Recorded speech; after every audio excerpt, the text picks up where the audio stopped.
I'm standing here, staring, blank and confused, eyes darting from path to path to path to path. The only thing I can focus on is the rising and falling of my breath as it quickens to a racing pace, at this point sounding no different than a stampede of elephants. Every time it finally calms down and I lift my foot to take a step on a path, it gets caught in a web of what-ifs. By the time I wrestle my foot out of the web, I'm back where I started, standing here, staring, blank and confused. Our lives are full of choices, decisions, divergent paths. Maybe it's choosing a career, choosing someone to love, choosing family, or choosing a new way of life, or simply choosing to be here. You definitely did. God did not make us very decisive. I guess that was a decision He made Himself. How do we make choices, especially ones that are not so black and white? How do they impact our lives? How do we make the right choice? And how do we handle the consequences that come after?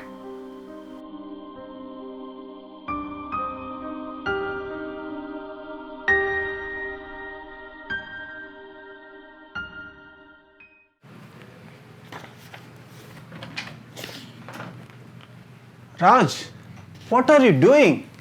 Don't you have a biology test tomorrow?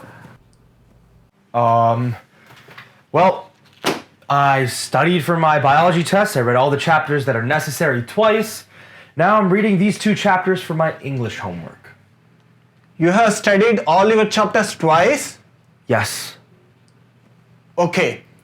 If I have a blood clot in my left leg, can you tell me the path that it will take to circulatory system? Left leg. Blood clot? My circulatory... Come on, Raj. You should know this.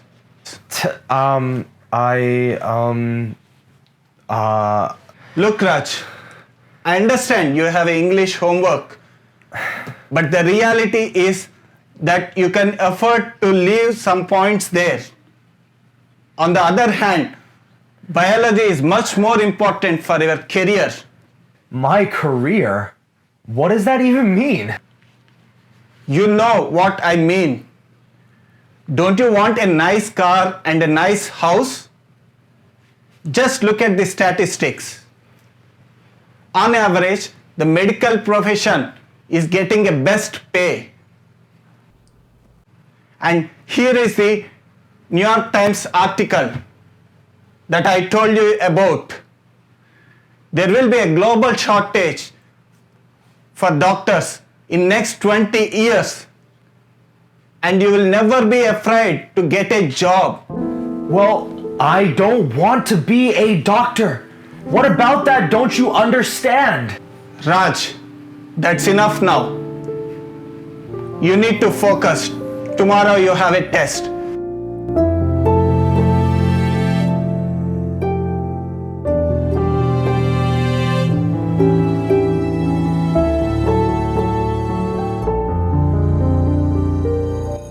All right, class, we're done for today. But remember, for next class, read chapter 20, and I promise you guys, I will have your papers in hand for Friday. See you guys tomorrow.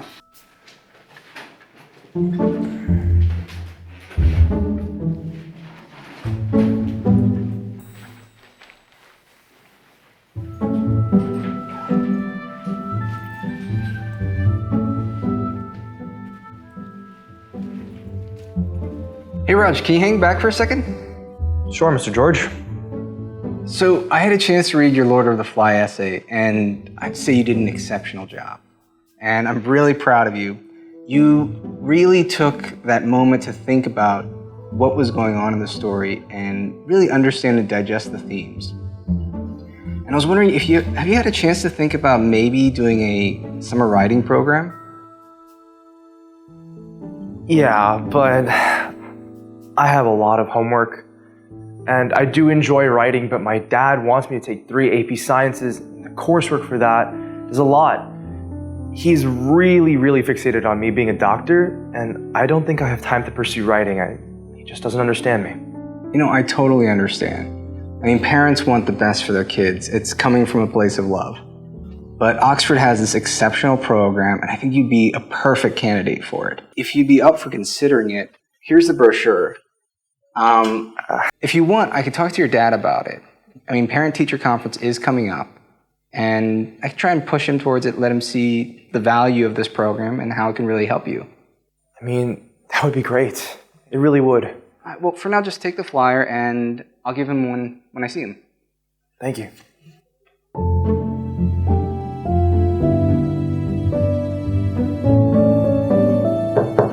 Come on in. Hope we can make this really quick. I'm running late for work. Well, I'll try to make this as quick as possible. So, judging from his transcript, Raj seems to be doing well in his class. But he has mentioned that he has gotten quite a bit of homework on a daily basis. Have you ever considered reducing the homework for students that are more inclined with science and math? Are you saying that Raj is inclined to science and math? I'm just saying that if it were possible, I'd like him to spend more time on studying subjects that are relevant to his future. Raj is studying to become a physician. Is that what he wants? Mr. George, Raj is too young to know what he wants. Just like any other youngster, he has complained about his science classes that he has taken so far. But he doesn't know how great his life will be once he gets his medical degree. Mr. Shaw, you know as well as I do that the path to becoming a physician is a long and hard one. If Raj doesn't like his science classes now, what convinces you that he'll be able to stick with this path to becoming a doctor? What a reasonable alternative. Do you want me to pay hundreds of thousands of dollars to the college in the hopes that he become a writer? You know, Mr. Shaw, if you can bear with me for just a minute. I've been teaching at this school for the last 12 years, and I've taught thousands of students. But once in a blue moon, us teachers, we come across a shining star. A student with insight and ability that is far beyond their age. Mr. Shaw, Raj is that shining star. His writing and thinking reflect a level of maturity that I haven't seen before in a student his age. I'm not saying he needs to be a writer. What I'm saying is his talents need to be nurtured. If we just give him a little bit of freedom and support to pursue his interests, I think we'll all be surprised how brightly he'll shine. Now, I have no clue with what certainty what his path is going to be. But with his God-given talent, hard work, and his good nature, I'm convinced Raj will be successful in whatever he pursues. We just have to support him. Mr. George, I came to this country 20 years ago with not even $100 in my pocket. I didn't know anyone here, and I took a dishwashing job to start my career. I worked without sparing any free time for 20 years to make a basic living for my family. Look, I don't want Raj to struggle like I did. I want the best for him. You know, Mr. Shaw, my dad, he's a doctor. And when we were little, we saw him dedicate all his time to studying and then his patience. And I saw that medicine is not necessarily the path for everyone. But believe it or not, life was a struggle for us because we didn't see our father that much. I know nobody cares more about Raj than you do, but it's my humble suggestion that we just support Raj so that he can pursue his interests. Now, I really don't want to keep you any longer. I know you have to get back to work. But there's just one thing. Here's his recent paper. I don't know if you've had a chance to read it, but this is what sparked this conversation. Has Raj mentioned to you about the Oxford Writing Camp? Oxford writing? Yes, Oxford Summer Writing Program. It's a prestigious program that's offered to a select number of students around the country. I think this program would be a great opportunity for Raj, and he should really consider it. Here's the flyer. Please, when you get a chance, take a look at it. Okay. I will look into it. Thank you so much. Thanks for coming in.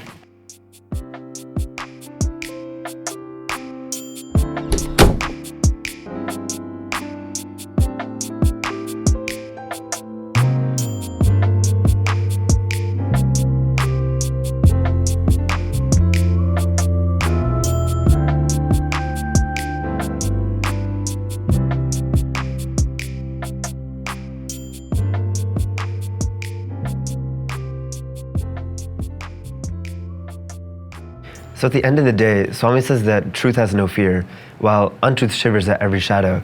I think this means that we should always have the confidence to adhere to truth, even if untruth seems more convenient. Truth has no fear. Okay. Does anybody else believe that? Well, sometimes I'll get a bad grade in school and I'll be afraid to tell my parents about it. All right.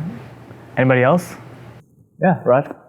Sometimes I feel with my hopes for the future, I'm not really honest with myself. My teacher recently showed me this really cool program that I think could lead me to a future in writing. But my dad insists that I have to do a medical field, a medical profession, and I don't know if I can tell him I don't want to do that. Because every time I open a textbook for science, I feel like I'm banging my head against a wall. I don't know how to be honest with him that this isn't what I want to do with my life. Sairam, you know, all of us came to this center and we call ourselves as Sai devotees. One of the questions I always ask myself, whether I trust Swami enough to be his devotee. When's the last time you talked to your dad about this? Well, we had a conversation some time ago, but it wasn't really a conversation. It was more him just telling me I needed to be a doctor. And have you ever tried to pray to Swami about this?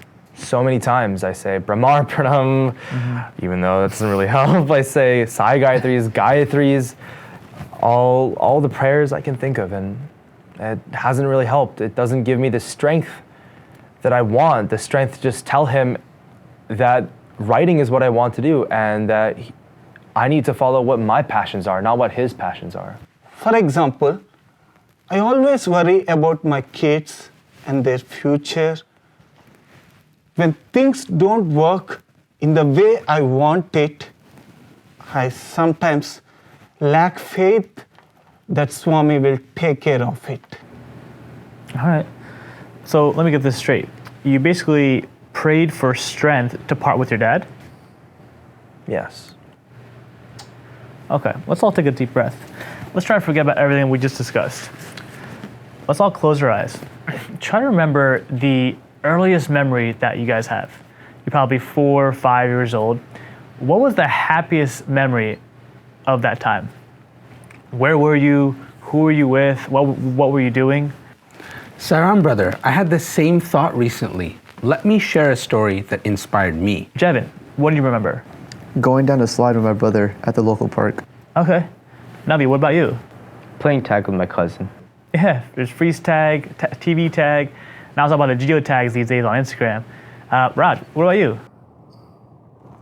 Chocolate? Lots of chocolate. Yeah. There was once a devotee who had served for many years as an administrator in the ashram. And his only prayer was that he needed to die in Puttaparthi. I mean, everybody has at least a few happy memories in their childhood. And when we think about who they were with, right? Jevin had his brother, Navi had his cousins, Raj had his chocolates. But who are the people that enabled us to have these opportunities and have these happy events in our life? Our parents. Yeah, our parents, right? One day, this man met with a fatal car accident in the middle of nowhere. And his son, who was Swami's personal assistant at the time, was so angry at Swami. And when he approached Swami and asked why he let this happen, Swami said, "The body is nothing. I gave him my feet. He has reached my feet." And parents love to tell you they came into this country with only $3 and half a roti in their pockets. And it could be true, it could be not true, but the most important thing is that they've given us so much sacrifice to help us be happy and encourage us to do good in our lives. And I think that Swami loves to say that the biggest responsibility as kids is to give happiness to our parents. Now, we're gonna have disagreements, right? We're gonna have disagreements with our parents. But I think the way we handle those disagreements is where we have to be careful. Swami said, "The body is nothing. He reached me. I gave him my feet." You know why? Because he served me. Swami says that we have every right to fulfill our needs, provided that we take care of the needs of our parents. He also says that it's sheer selfishness to basically work for our own satisfaction and cause our parents grief. So I think that it's very important that when we do have these disagreements, always keep in back of the mind that, Swami is also in them. And Raj, so how would you apply these Swami's teachings in your own situation? I think I need to try more actively to see Swami and my dad and really understand that he just wants what's best for me. And he wants me to go down a good path that'll help me succeed in life. See, brothers and sisters, when we pray, we think we're asking for the highest of objects. But in reality, God wants to bless us with more than we can imagine. We can't begin to comprehend how much He loves us. Let us put faith in that. Let us put faith in Him. Yeah, I think that makes sense. It is 3 o'clock, guys, so I do have to give my pitch to the harmonium player for bhajans. So let's wrap it up. Let's say 1 Om and 3 Shantis. We will end with 1 Om and 3 Shantis.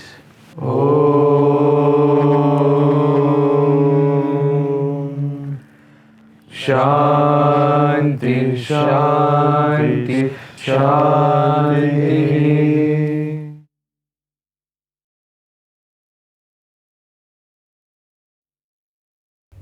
Hey Raj, can I talk to you for a moment?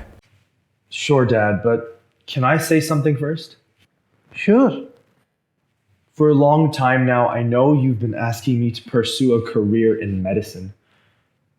And I know where you're coming from. You only want what's best for me, but I can't do that. I can't do a career that I don't love. It's going to be my life. I need to do something I can immerse myself in. I can love with all my heart. All right. What are you interested in? Writing in English comes so easily to me. I love it so much, and I would love to take a creative writing class to see where I can go with this. My only dream for you is to lead a happy life. I never wanted to force you. I still don't think you should totally give up medicine just yet, but I do understand where you're coming from. You see, I met your teacher today. He showed me your writings. You are really, really talented. Maybe this summer you can try out a summer writing camp. Wow. Really? Seriously? Yes, really. But Dad, what's with this sudden change? Well, I think this is Swami doing. It just turned out that I had a meeting with our English teacher in the same week that we had a study circle on really trusting Swami in his word and his protective hand. I think it is just his way of telling me that you have got his blessing and that I need to have faith in him and he will fully take care of you like he takes care of all his children. I got your back, Raj, but I need a promise from you. Sure. I need a promise. Whatever you do, you give 100% and stay involved in Swami activities wherever you are. Easy. Deal. Good. So, you know, Dad, there are a lot of things I could do with these skills. I could be a journalist, a private investigator. Maybe I could even write a new Harry Potter novel. Hold on, J.K. Rowling. Let's make it to Bhajan first. Then we can talk about magic. Lambodara Jaya Gauri Sutta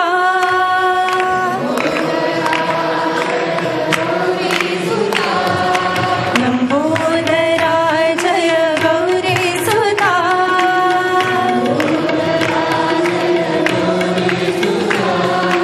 Ganadhipa Jaya Gajanana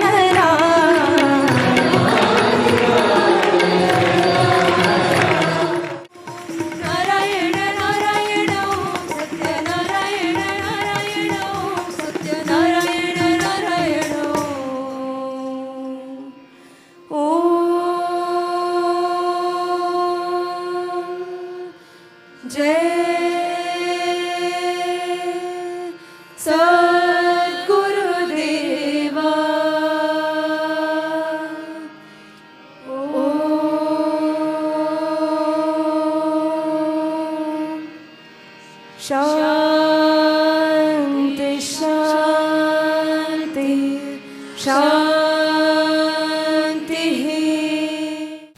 Sai Ram, everyone. Happy holidays. Happy holidays. Today's session concludes our Sai Center activities for the year. We'll be closed during the duration of the holiday break. With Swami's grace, we'll continue our center activities in the new year. Have a blessed time with your families. Jai Sai Ram.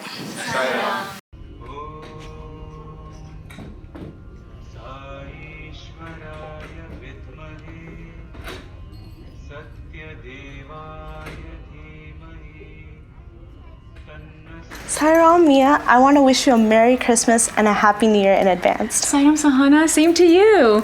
By the way, you know the service activity you did last week in the nursing home singing carols? Mm-hmm. I loved it. I mean, it was so great. You could see the joy in everyone's faces. It was awesome. Oh yeah, we do this service activity every year, and everyone really seems to like it. Every year? I'm excited about it. Wow, Mia, it is really awesome to know that you are super interested into all our center activities. And it seems like you're really more keen into service activities. Well, I like all activities, but the service activities, I feel connected to that. My heart just expands when I think of service activities and doing them. You know how Swami says, service to man is service to God? I truly believe that. Even the SSC kids don't even understand that. And you've just joined the Sai Center, and they've been learning that on years on end. It's really Swami's blessing. Also, by the way, are you going somewhere for the holidays? Are you visiting family? Yes, Sahana, I'm actually visiting my parents. I haven't seen them in a while, and my grandmother also lives with them. That's great. Yeah. Oh my God. Did you tell them about the Sai Center? You must be super excited to tell them. You did tell them about the Sai Center, right? Well, no, it's complicated. But you know what? I'm just gonna leave it up to Swami, and he'll take care of it. Why don't we grab a cup of cocoa at the coffee shop? Our last time together before the new year. Definitely. Let's go.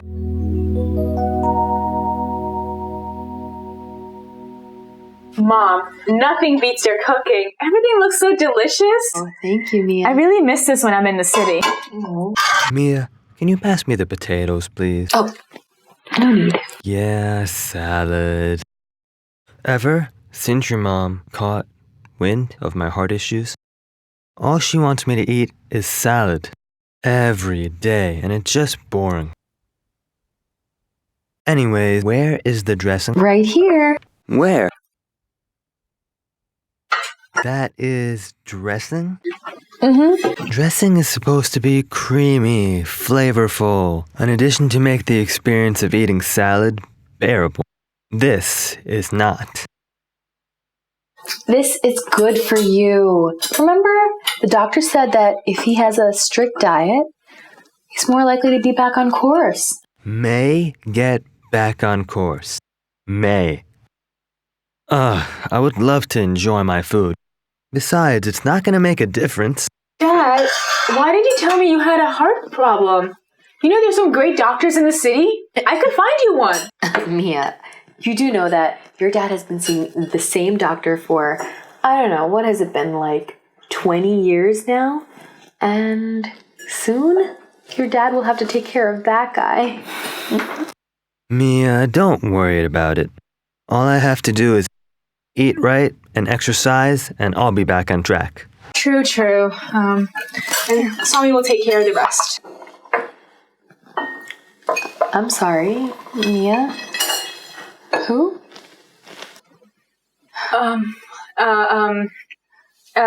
Nothing, Mom. Nothing. Mia, what's going on? Who's Swami?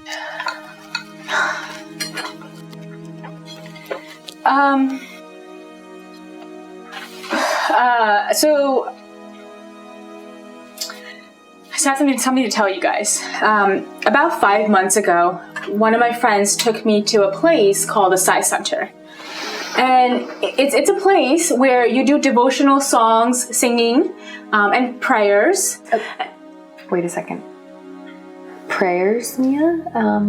Prayers to who? Prayers to God. I mean, all gods. I mean, all forms of God.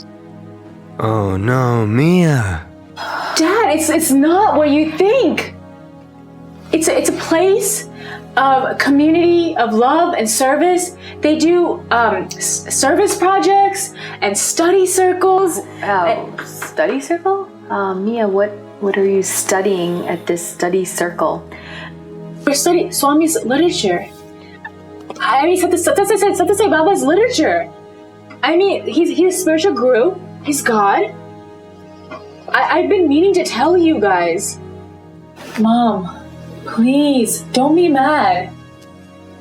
You know, it's not what you think. God is just a part of it.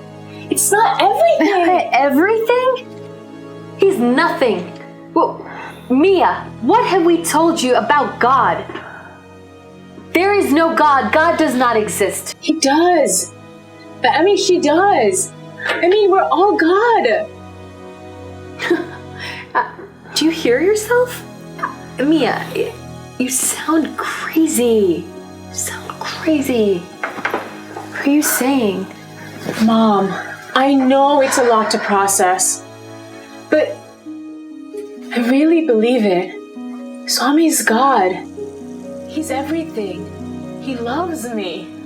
He loves all of us. You know, when you go to him, he'll take care of everything. Mia! God does not exist.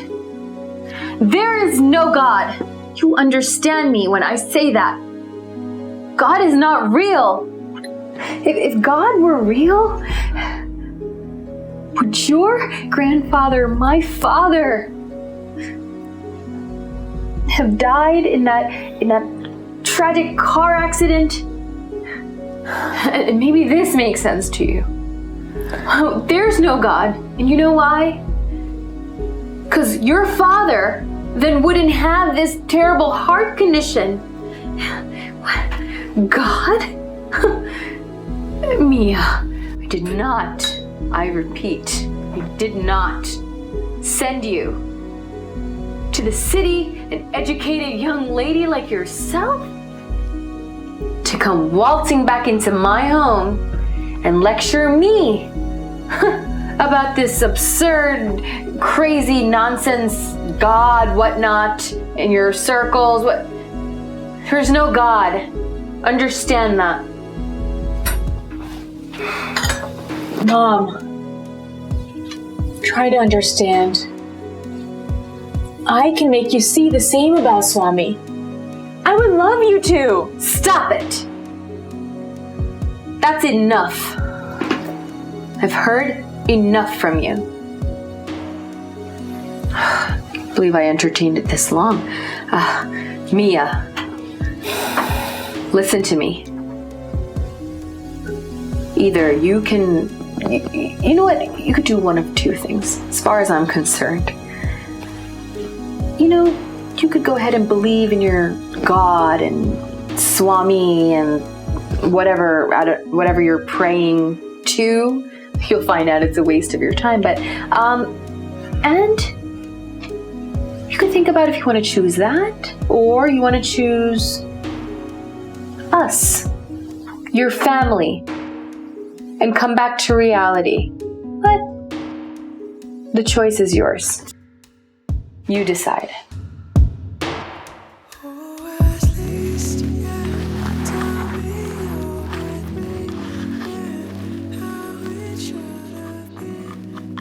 Swami, I knew this day would be so hard, and I kept pushing it away. In phone calls to Mom and Dad, I never once talked about you, because I was scared. I was scared on how they would react, what position they would put me in, and what would I have to do next. You know, Mom never believed in God, and Dad just followed along. She thought all her suffering was because there's no God. I understand though. I understand Grandpa had cancer.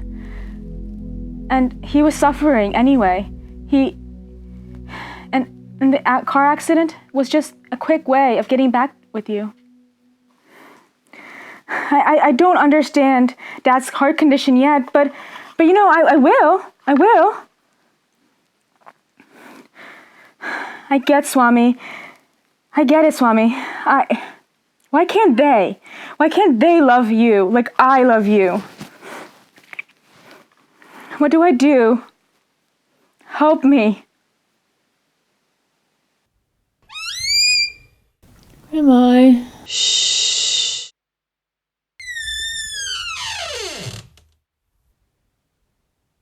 Mia. Grandma, I don't know what to do. Oh, sweet Mia. I remember when you were a little girl, you used to cry just like this because of something your mom said. And I would quietly come into the room to console you. Do you remember? What would happen then? Everything would be okay. Everything would be okay even this time, Mia. It's not like any other time. You know, I've seen her upset. But she's never given me an ultimatum like this before. I'm so confused. Am I a terrible daughter? Am I a terrible devotee? Am I a terrible person? No, Mia. Why do you think that? You're definitely not. You know, I wasn't even planning on bringing this up. And it just came out. I didn't think she would react this way. I don't know what to do. I'm so confused. Mia, can I ask you a question? I guess. What is God? What is God? Yeah, tell me, Mia.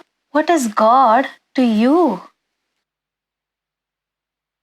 Well, Grandma, that's easy.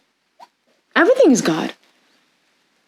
Your sweet smile that can melt a rock, that's God. A mother's tenderness to her baby, that's God. This Swami in this picture is God. You know, the one that looks after us all the time, that's God. God is love. God is love. That's what Swami taught us. So that means all you have to do is just love? What do you mean? Oh, Mia, I've been around for a while now. I mean, my gray hair and wrinkles, that's not hiding anything. But if you say God is love and love is God, that means all you have to do is just love. Wouldn't you agree? Grandma, I mean, you're a wise old woman, but I have no clue what you're talking about. Mia, I can see those bags under your eyes. It's a long plane ride. I didn't get much sleep. No. I'm not talking about those. I'm talking about the ones from 5 months ago when you didn't even tell mom and dad about all of this. The ones that came from nights of crying. The ones of feeling very lonely and lost in this fast city life. The ones that came from feeling that your life is slipping away. Mia, I'm your grandmom. You can't hide anything from me. Am I? But then what happened? You found love. You found love in the form of God or Swami or the Sai Center. Yeah. And when you found that love, you shared that love. And when you shared that love just grew. What I'm trying to say is that it's not important what you call love. You want to call it Swami, sure. You want to call it God or Sai Center, that is also fine. What is important is that you keep loving. Have that unshakable faith that everything will be okay. And spread that love around to those who really need it. So, those who really need it. Are you talking about mom and dad, right? See, I knew you would get there eventually. So, I need to love mom and dad. Well, that's easy. I love them. I know. I've always loved them, and that's why this is so hard for me. I just don't understand one thing. Why don't they believe in God? Why does mom get so upset about this? Mia, your mom, she did believe in God. Really? Yeah. And then what happened? Oh, it's such a long story. Where do I even start? The town that we lived in before coming to the US, that town was always ravaged by hurricanes and natural disasters. As a little girl, that's all your mom saw. Wow. I had no idea. I mean, that just sounds so devastating. Yeah, all she saw was real pain growing up. And then things got a little better. She got married and then she came here and she lived a peaceful life. And then when you came along, it became an even happier family. But then, one day, she got a call, only finding out that her father, a very spiritually devout person himself, he had died in a car accident. That really broke her, Mia. I have healed since then, but sadly, she hasn't. I remember that phone call. I remember mom picking me up from the daycare, and then we got home, and the phone was just ringing off the hook. And, well, you know the rest. Mia, it was not just that one instance. It was so many of these small things that kept piling on her little by little until she finally asked the question of why this pain? Why me? Yeah. And sadly, the only thing that she could think of, or the only answer that she got, was that God doesn't exist. Poor mom. Poor mom. But your mom was blessed in her own way. She had your dad with her all through this. He was her emotional rock. I mean, your dad, he's such a loving and caring and kind husband to her. He knew what she really needed at that time. He just supported her and decided to follow through. Well, years rolled by, and then again. Yeah, and then she heard about his heart condition.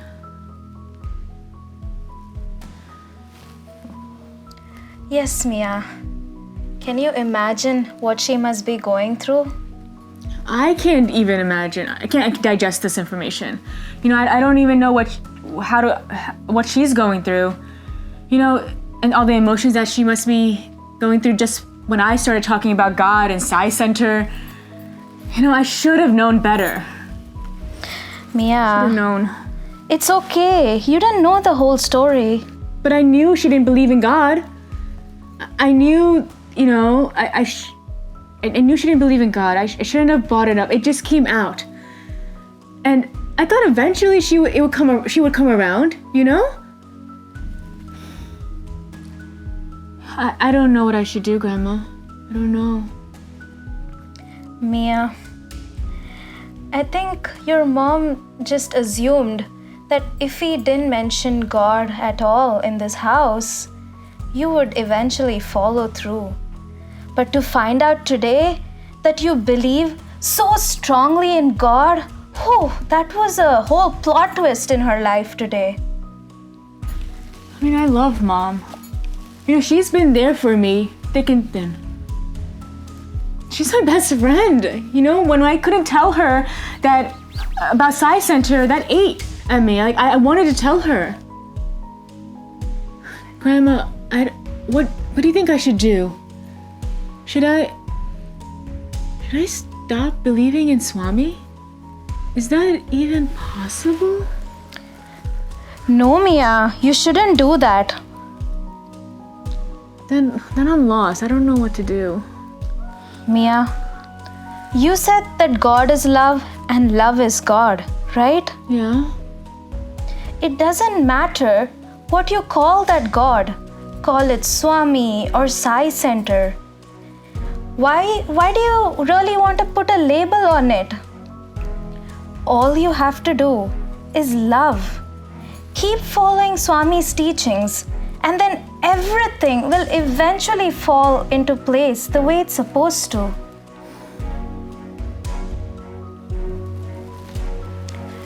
Anyways, hasn't Swami himself said to go beyond his name and form? Yes, he did. Wait, what? Grandma, how did you? It's been a while since we had another Sai devotee in this house.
Think back to a time when you had to make a choice.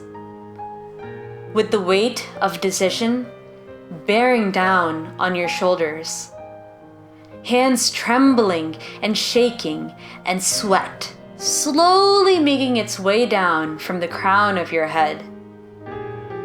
We become so paralyzed with fear every time we need to make a choice.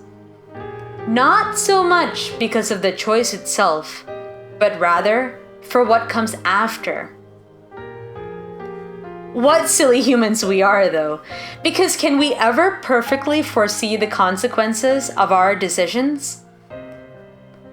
Are we truly in control of the outcome? Call it Allah, Buddha, Jesus, Krishna, Rama, God, Swami, love. There is some divine force that rests above us, within us, and around us.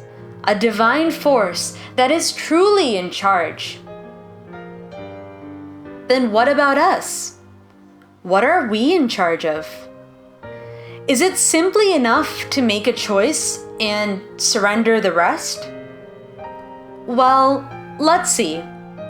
You chose to give up your seat on a crowded train so that an old lady can rest her legs. You chose to pick up the phone when your classmate called crying, because although he was a bully, in that moment all he needed was a friend to talk to. You chose to say sorry even though it was hard and you didn't know if you would be forgiven, because you believed in putting love above pride. The reality is that we make decisions all the time. And every single time, what matters less is the outcome, and what matters more is the why. What was our intent? What was our motive? The next time you make a decision, find your why. And when it's hard to find that why, then just ask yourself, what would Swami do? Then you won't shy away from the harder path. You won't be afraid of difficult consequences because you'll know that your heart is guiding you. And your heart will always guide you to a place of love. What will you do? It's your choice. You decide.